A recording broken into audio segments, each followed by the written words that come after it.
perfect memories. Daniel chapter 9. Let's read a few verses before we start off this particular session. And for the benefit of those who have joined us this morning, we did an introduction to the book of Revelation yesterday, and we have a recording which will be shared with you. And the notes on the entire book of Revelation, altogether 24 lessons, will be passed on to you after the camp is over, the retreat is over. And you will also be given copies of the charts that explain eternity to eternity, Revelation, Daniel 70th week, and so on. I have only two here. I'll leave it behind and you will take copies. And we have also decided that we will not be doing or going through each of the 22 chapters individually. It makes it difficult and we don't have the time. So what we intend doing is we have picked up certain important topics and we will study them in depth. So today's session, that is session number 2, is Daniel's 70th week. We had a preview of that last night and we will start off with that today. We're starting dead on time. So Daniel chapter 9 from verse 20. The 77th, and I'm reading from the New International Version.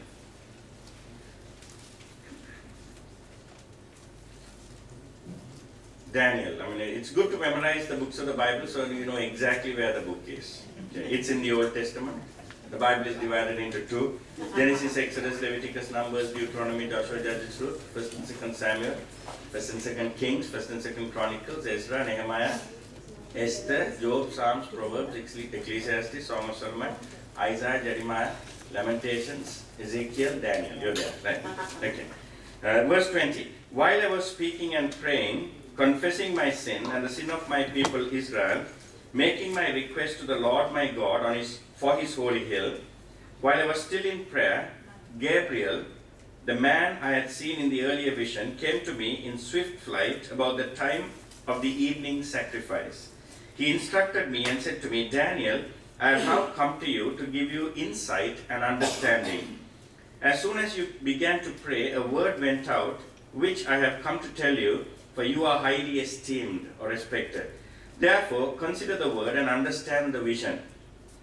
77s are decreed for your people and your holy city to finish transgression, to put an end to sin, to atone for wickedness, to bring in everlasting righteousness, to seal up vision and prophecy, and to anoint the most holy place. Know and understand this: from the time the word goes out to restore and rebuild Jerusalem until the anointed one, or the Messiah, the ruler, comes, there will be 7 sevens, 7 into 7, 49, and 62 sevens. So if you add the 7 and the 62, 69 weeks. And we are going to look at the 70th week later on. It will be rebuilt with streets and a trench, but in times of trouble. The people of the ruler, after 62 sevens, the anointed one will be put to death. The Messiah will be put to death or cut off at the end of 62 sevens, means 62 into 7 years. And we'll have nothing. The people of the ruler who will come will destroy the city and the sanctuary. The end will come like a flood. War will continue until the end, and desolations have been decreed. He will confirm a covenant with many for 1 7, for 7 years. That's a covenant that the beast will enter into with God's people. In the middle of the 7, that is 3.5 years, he will put an end to sacrifice and offering, and at the temple he will set up an abomination that causes desolation until the end that is decreed is poured out on him. Him is the final Gentile world ruler, and that is the beast.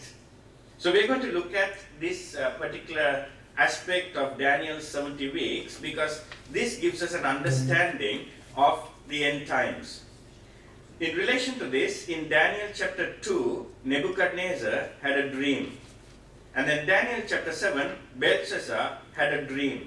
So we are going to divide this particular lesson into 3 parts: Nebuchadnezzar's dream, Belshazzar's dream, and Daniel's vision. I have purposely used the word vision for Daniel because it wasn't a dream. So in a sense, the man of God sees a vision, but the people of the world see dreams. So first I'll go through the slides pretty fast because the content is very little, and it is for you to go home and revise and study because we have only limited time. So this is what I call as the overview of biblical prophecy. In order to understand where we are in God's prophetic calendar, in order to understand that we are on the verge of something that's going to happen, that's going to make a huge change in the way this world is being run, we need to study the 70th week. So the first one is Nebuchadnezzar's dream. If you have your Bibles, you can turn to the second chapter of Daniel. Now, as you know, Nebuchadnezzar conquered, on his third attempt, he finally conquered Jerusalem in 586 BC. And that marked the beginning of the age of the Gentiles, or the period of the Gentiles. And this vision is about the period of the Gentiles. Starting from 586 BC, when Nebuchadnezzar was unveiled as the first great ruler of the Gentile world, and it goes up to the point when the last great Gentile world ruler, aka the beast, will be destroyed. So the Lord sets up a kingdom thereafter. And this is the dream, or the statue that he saw in his dream. We'll go through some of the details later, but in short, it's a strange looking idol or statue that had the head of gold, then the body of silver.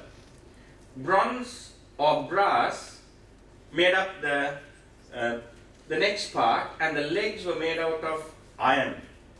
Interestingly, the feet was a mixture of iron and clay.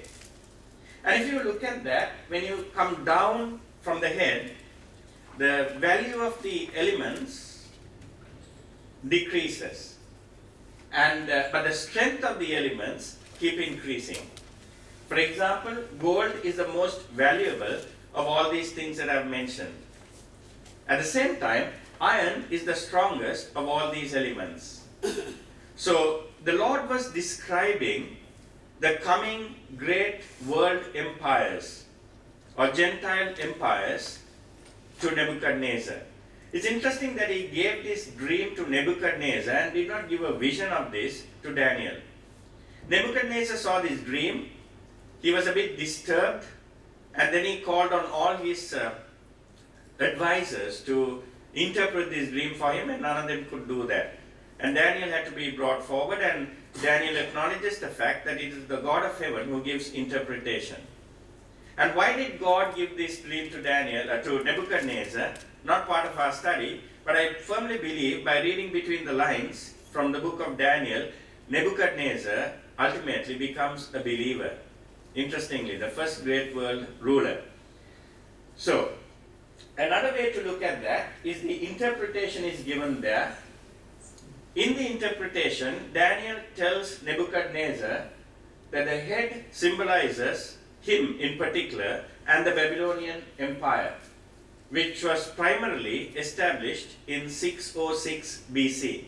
When the empire was established, Nebuchadnezzar, as I told you yesterday, his real name is Nabuchodonosor. Now, Nabuchodonosor was just a prince, but he was in line for the throne, and he was a brave warrior, not a warrior like us, but warrior. He didn't worry, he went to war. So then later on, that kingdom didn't last very long. During Daniel's lifetime, in 538 BC, the Medo-Persians, why do we call them Medo-Persians? Because they were two nations combined, Media and Persia combined together, but initially dominated by the Persians, later on by the Medians, and later on dominated by the Persians. They took over, and they took over Babylon without shedding a drop of blood. Because that night when the Babylonians were feasting and having an orgy, they just walked in and they captured Babylon, and that was the end of the head of gold. Then came the Medo-Persian Empire. Cyrus is a well-known guy. Artaxerxes is another guy. There were many. Artaxerxes, the first, second, and third are mentioned in the Bible.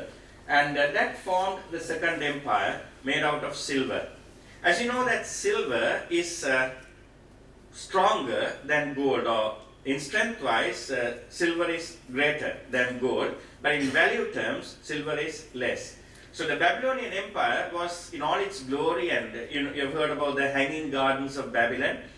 When I give this, a description of my house, when people are coming down the road, easier for them to find it, would be, if you don't have GPS, my neighbor's house looks like the hanging gardens of Babylon, with plants growing all over the place, and my house looks empty compared to that. Mine is more like the Medo-Persian Empire. So, and also you notice the Medes and the Persians, two groups of people coming together, the two hands. That symbolizes the second empire. Then in 333 BC, one of the greatest warriors and kings of all time, Alexander II, or better known as Alexander the Great, he started his conquest from Macedonia.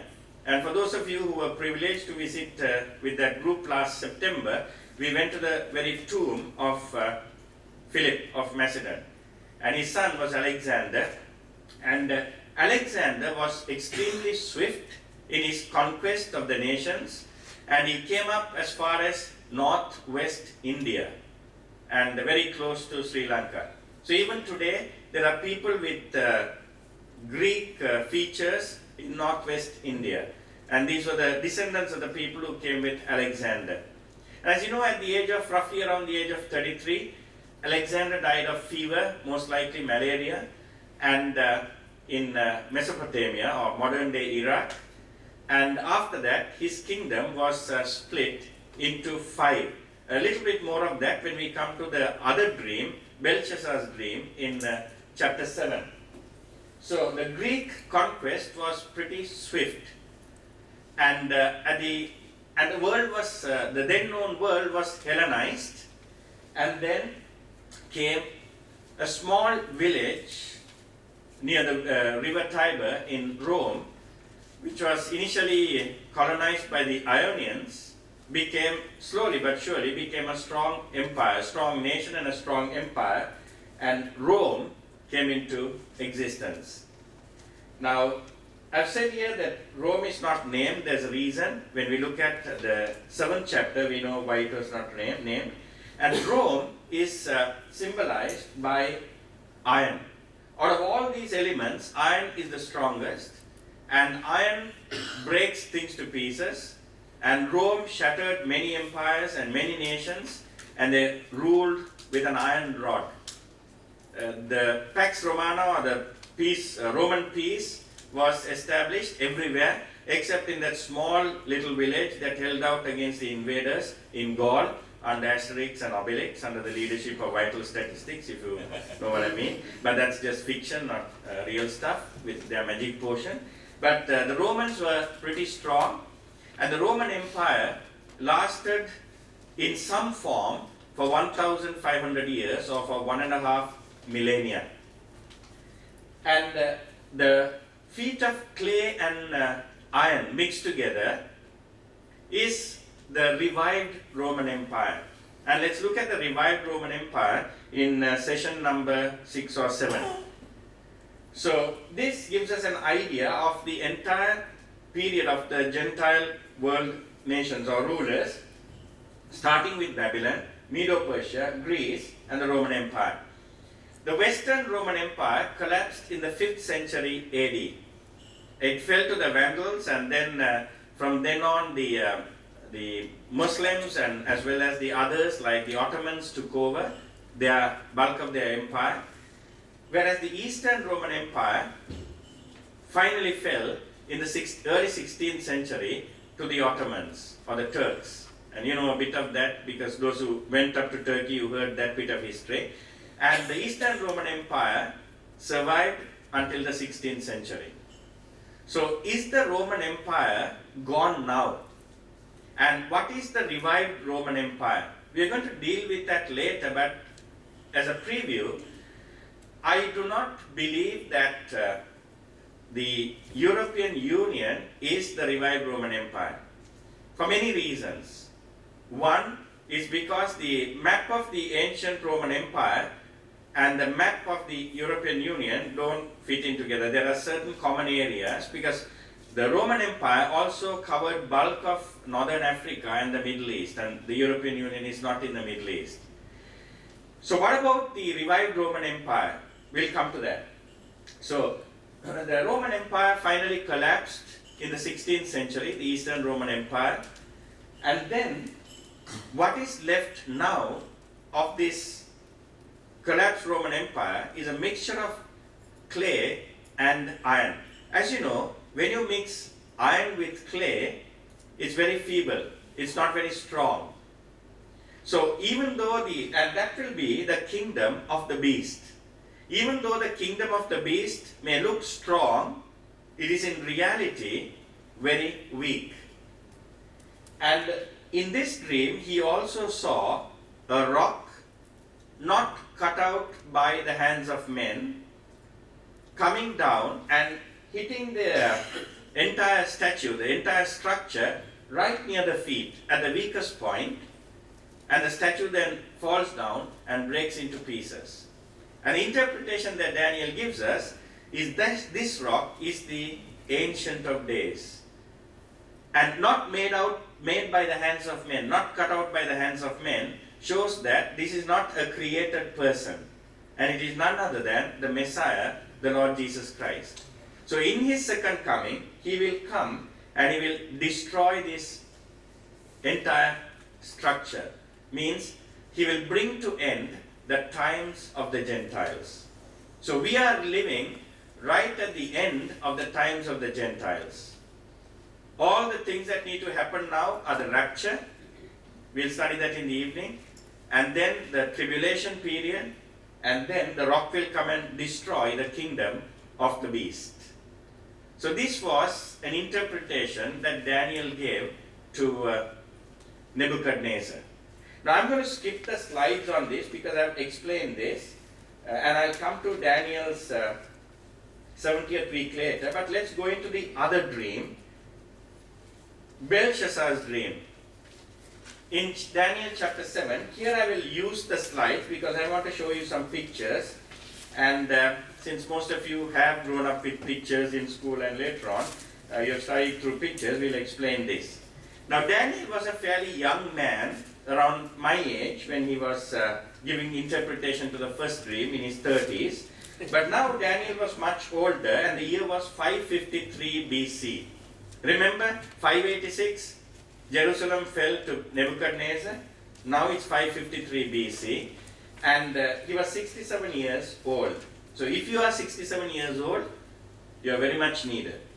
Daniel 7 and verse 3, 4 great beasts, each different from the others, came up out of the sea. Look at the biblical interpretation. Belshazzar sees 4 beasts, and they all don't come up together. They come one after the other. Why? Because these 4 empires came one after the other. Each one succeeded the previous one. And notice where they are coming from. They are coming out of the sea. What did we see yesterday? The sea symbolizes the raging, restless Gentile nations of the world. So none of these 4 empires came out of Israel. They came out of the Gentile nations.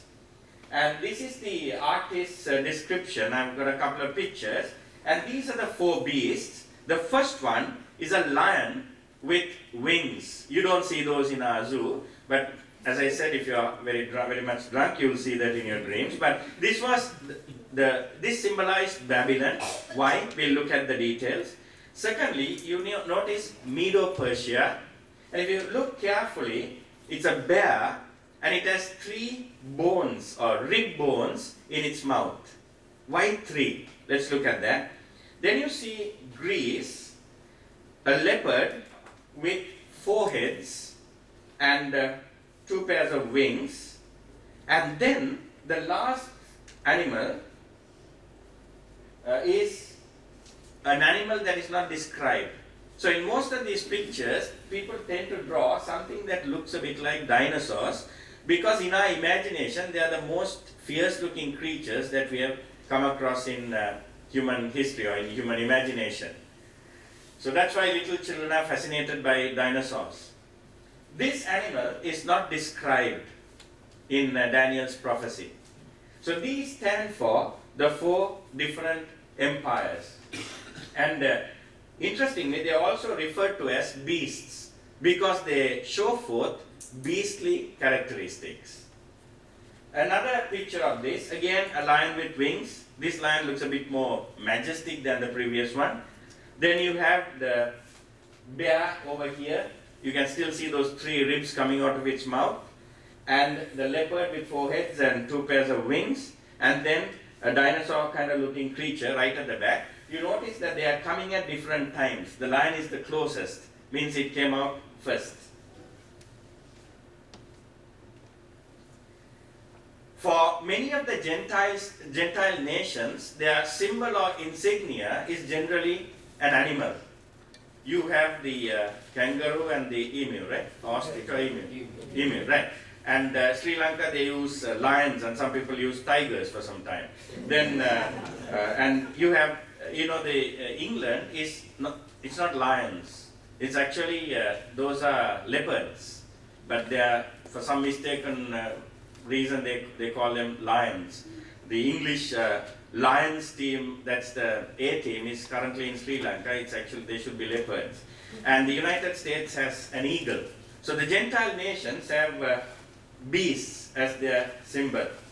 And you notice that each of these 4 beasts have different characteristics, because the 4 different empires they showed different characteristics. That's why they were portrayed by different types of metals: gold, silver, bronze or brass, and then iron.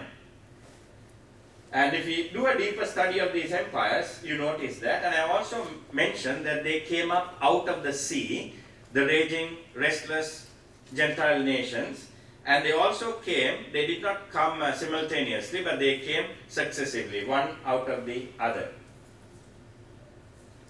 And this symbolism is also found in 13 and verse 1. Later on, we're going to study about the beast and the false prophet. And we saw yesterday that the beast will come up out of the sea. In a sense, he will symbolize the revived Roman Empire that will come out of the Gentile nations.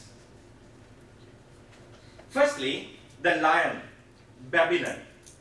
This session will be relatively short because I'm going to give you more time for questions. The lion, the Babylon always was symbolized by the lion. In fact, the Assyrians borrowed the lion from the Babylonians and put a couple of wings, and that became the famous winged lions of Nimrod, Assyria, which our friends in the ISIS or ISIL have now destroyed most of them, those ancient cities.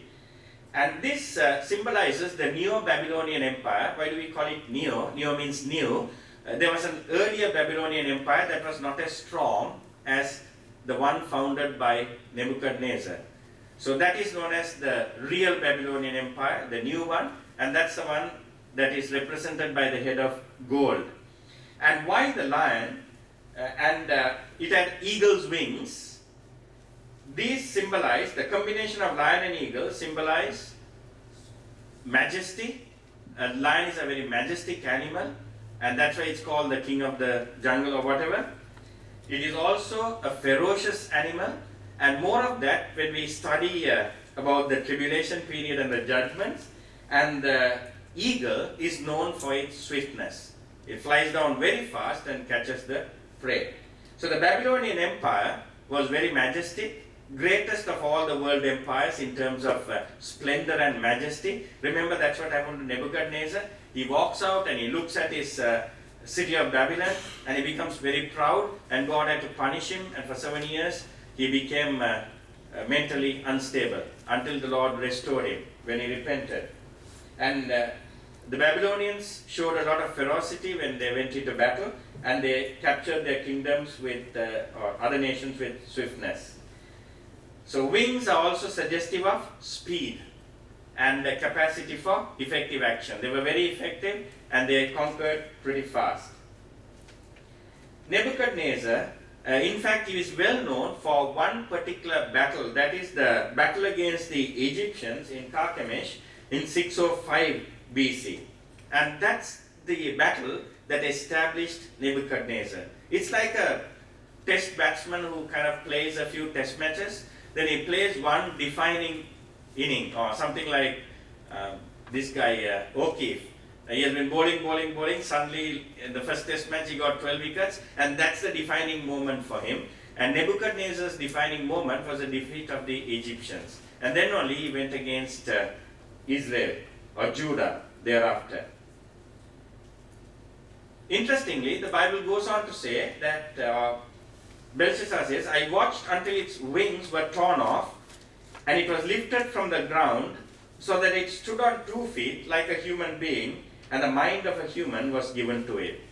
This is a prophecy or explanation about the restoration of Nebuchadnezzar. Remember, he had that mental illness and he began to behave like an animal, eating grass and without bathing, and body hair had grown, and he had not had a proper shave or a haircut. And after the mental illness, God restored him as a normal human being, and this describes his restoration. Then the second beast. So the first one, the lion with eagle's wings, symbolized Babylon. The second one is the bear.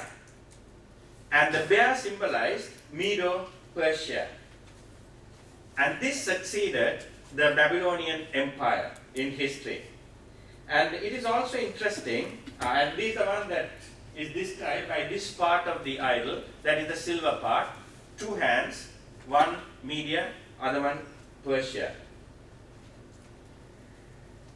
And in the same manner, we saw that as you come down in time, as you keep moving in time, as you come down that statue, you get the best and the most expensive right on top, and as you come down, the value drops. In the same manner, if you look at the 4 beasts, in terms of looks and majesty, it comes down. The lion is the most majestic of all the land animals. The bear is a bit ungainly. If you walk like a bear, it's not, if somebody says that you walk like a bear, and it's certainly not a compliment. It means you're walking in a funny way, kind of a combination of Mr. Bean and Obelix put together. But here again, the bear and the glory of Medo-Persia was nowhere near the Babylonians. But the bear, even though it's less regal, it is still very fierce. It's known for its strength and fierceness in battle. Many years ago in BC, I was told we went to this area in the forest, and they said, look, get down and explore. But if you see anyone walking towards you, even if it looks like a human, come running back to the car. So at a distance, we saw a bear, and it looked like a man on 2 legs. And that again symbolizes Media and Persia. And it can be very fierce. And the bears generally go for your eyes, and they make you blind, and then they kill you. So the Medo-Persia was something like that. They were extremely fierce in battle. And one interesting thing is the bear stood like this. Or on one side, it was higher, and the other side, it was a bit lower. The reason being that in this coalition of Media and Persia, the Persians ended up dominating that grouping. So that also is prophesied and given in detail. So the bear is like this. The Persian element went up. Then the other element of this is that it had 3 ribs between its teeth. See the accuracy of biblical prophecy. When this dream was given, Medo-Persia was not yet an empire. It was during the Babylonian times. And the prophecy says it had 3 ribs in its mouth, means it had devoured 3 nations. And history shows us that Lydia, that is present day Tunisia, Libya, that area, Lydia, Egypt, and Babylonia were conquered by the Persians.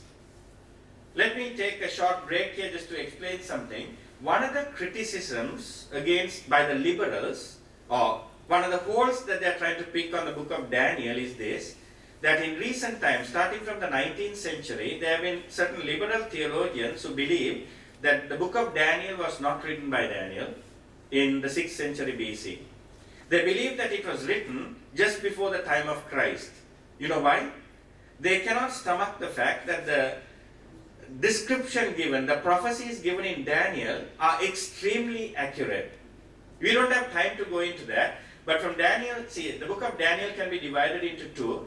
Bulk of the first half, 1 to 6, is about, it's historical with a little bit of prophecy thrown in chapter 2. The bulk of the second part, from 7 to 12, are prophetical with a little bit of history thrown in, like certain events that happened in Daniel's life. But if you look at that prophecy, for example, I was sharing this with someone at breakfast. Daniel prophesied about every single king of Syria and Egypt. When we study the third animal here, we'll come to the details. So let me explain at that point.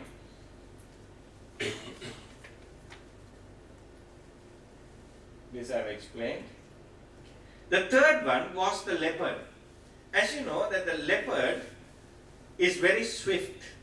It's not as fast as the cheetah, but same family. The leopard is very agile, very fast, and the leopard also has an insatiable thirst for blood.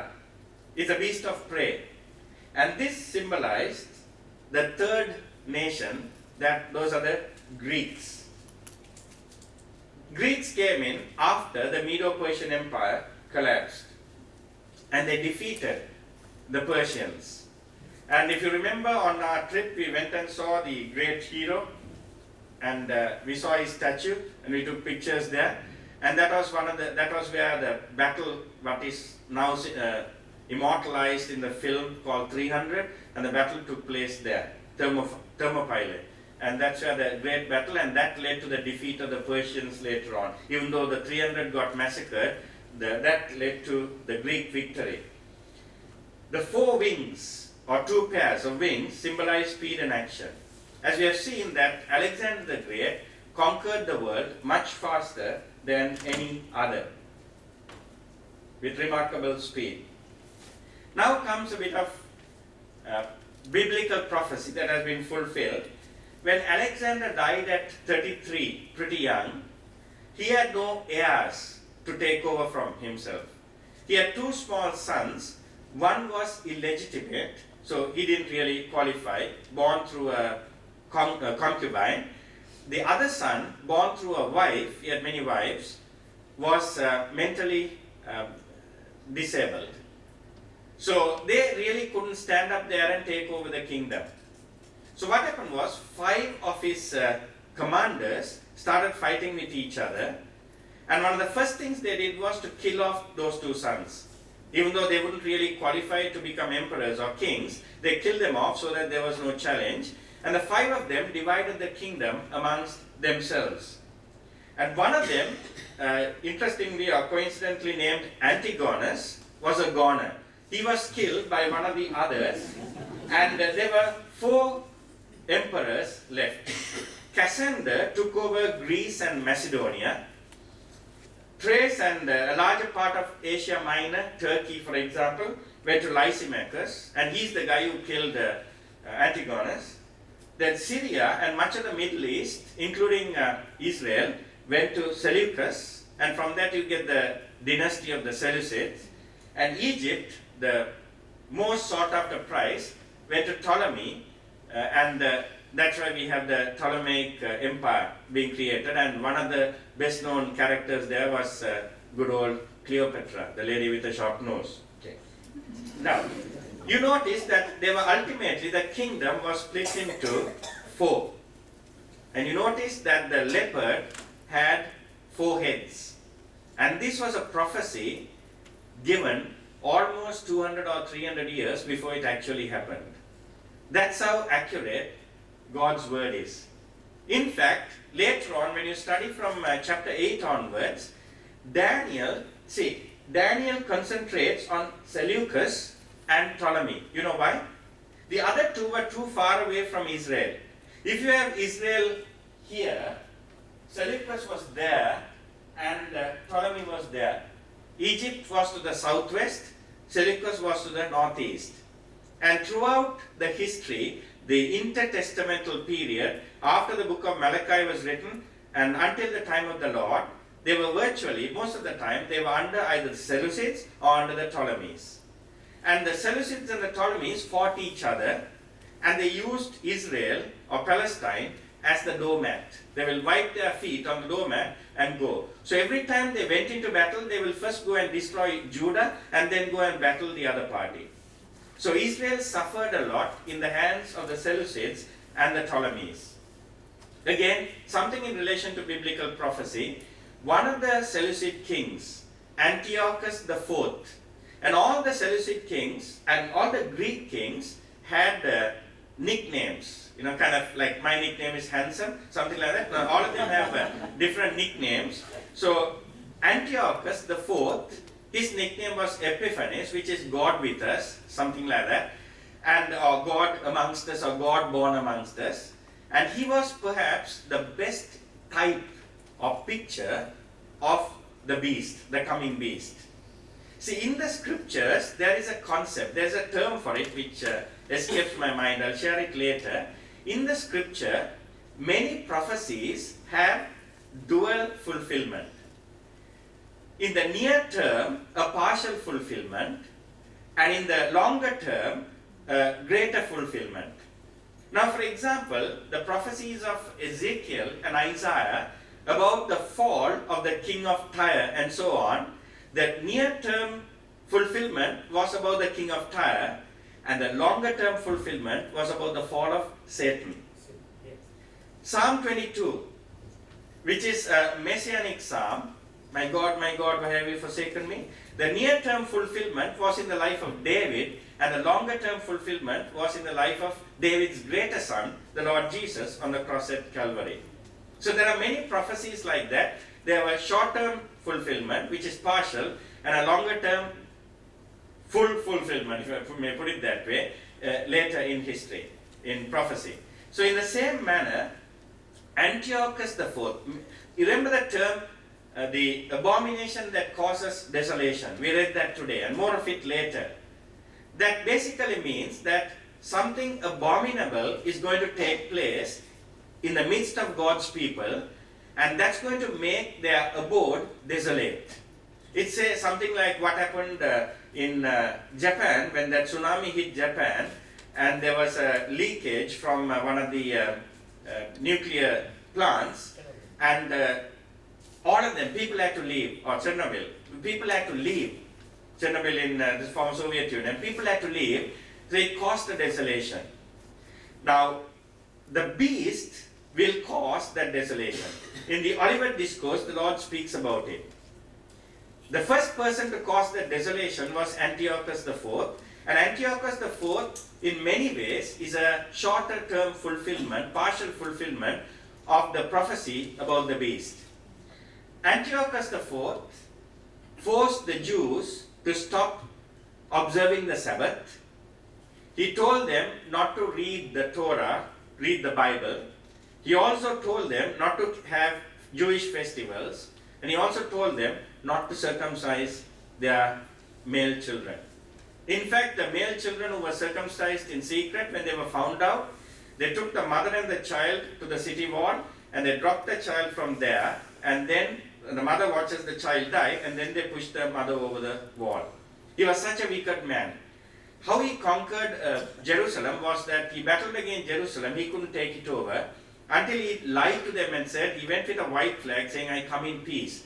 So these people felt happy and opened the gates. He came in with his troops and they massacred. 10,000 people were killed on one day in Jerusalem. The historians, especially Eusebius, tells us that blood actually flowed from the sides of, the old city of Jerusalem is on a hill, flowed from the sides. There was such a massacre, 10,000 people in one day. So he not only did that, the worst thing he did was the abomination that caused desolation. In 168 BC, on what we now know as Christmas Day, 25th of December, he sacrificed pigs on the altar of the temple. Pigs, as you know, are unclean animals.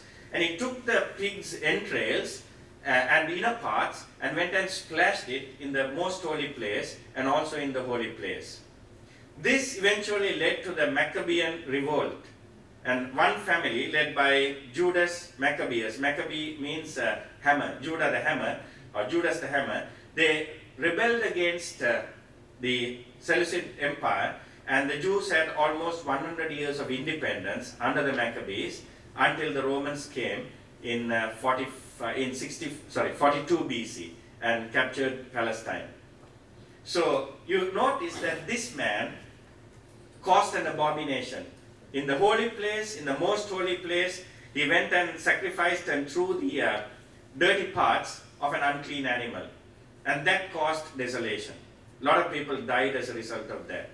So in that way, he symbolizes the beast who is to come, who will also create that desolation in the end times. And the Lord spoke about it in the Olivet Discourse. So he quoted Daniel in that. So you notice that this empire was also pretty powerful. And also going back to one more thing I was trying to say is that all the Seleucid kings and all the kings of the Ptolemaic dynasty were described by Daniel in very great detail. That's why the liberals find it very hard to believe that a prophecy can be fulfilled so much in detail. I need to read through again, but interestingly, there was one king from the south. He was a Ptolemy. His nickname was pleasure lover in Greek. And even Daniel describes him as being overweight and very inactive, and he loved pleasure and he loved his food. I know some of us can identify with him, but he loved his food, and this guy caused a lot of pain to his people. You know why? Because he was more interested in pleasure. The Seleucids came and hammered the Ptolemies and took over Egypt for a short while. Even that has been described in detail by Daniel. And historians have proved that every single prophecy in Daniel about these two kingdoms, the Seleucid kingdom and the Ptolemaic kingdom, have been fulfilled 100%, not 101, not 99%. So that really encourages our faith when we read it and we know that the word of God is true. So study the book of Daniel, it's rather interesting. To help you, I will send you my entire set of notes on Daniel. And again, it's very similar to the notes on Revelation, so you have enough reading material until the Lord comes. Then, so the three animals, the lion with eagle's wings, Babylon, the bear with lifted up on one side with 3 ribs in his mouth, rib bones in his mouth, that is Medo-Persia. Third one, the leopard, swift with wings and 4 heads, the 4 commanders who split up the empire after the death of good old Alex. And now comes the 4th beast. Now this beast is not described, or it's not a known beast. People know of lions and bears and leopards, but this beast doesn't have a full description. It's like, unlike, it's not like anything that these people have seen before. This is the description. After that, in my vision at night, Daniel 7:7, I looked, and there before me was a 4th beast, terrifying and frightening and very powerful. It had large iron teeth. It crushed and devoured its victims and basically trampled the victims underfoot. And that is Rome for you. Rome was very strong, and Rome will never stand for any nonsense. As I said, the only people who could stand up against Rome at that time were the Gauls under vital statistics, and they had their magic potion. But normal human beings couldn't stand up against them. Okay. So this animal is different because it's not named, and it did not look like an animal that is generally found. The beast, the man of sin, the Antichrist, as described in Revelation 13, 1-10, can be taken in parallel to this particular beast. And interestingly, this beast had all the characteristics of the leopard, the bear, and the lion. In other words, the Roman Empire had the characteristics of the Babylonians, of the Medo-Persians, and the Greeks. So from history, what we know is that the Babylonian legal code was pretty good and pretty strong. In fact, even in nations like Sri Lanka, some of our legal principles that we have originated in ancient Babylon, and it came down through these empires, Medo-Persia, Greece, Rome, and came down to Sri Lanka through the Dutch when they introduced Roman Dutch law. Interestingly, Roman Dutch law today doesn't apply in Italy, it doesn't apply in Holland, but it applies in 3 countries in the southern hemisphere. One is in South Asia, in Sri Lanka, in Southern Africa, in the Republic of South Africa, and in South America, in British Guyana. So interestingly, some of those things have come down to us even to this day. So the legal code came in from there. Some of the military tactics came in from Medo-Persia, and the culture and the gods of the Romans came from the Greeks. So every Greek god was given a Roman name. So the outstanding feature of this fourth beast, unnamed beast, is its strength. And that's why it's symbolized in the form of iron. And also remember, 2 legs of that human being. One was the Western Roman Empire, other one symbolized the Eastern Roman Empire, based in Constantinople or present-day Istanbul.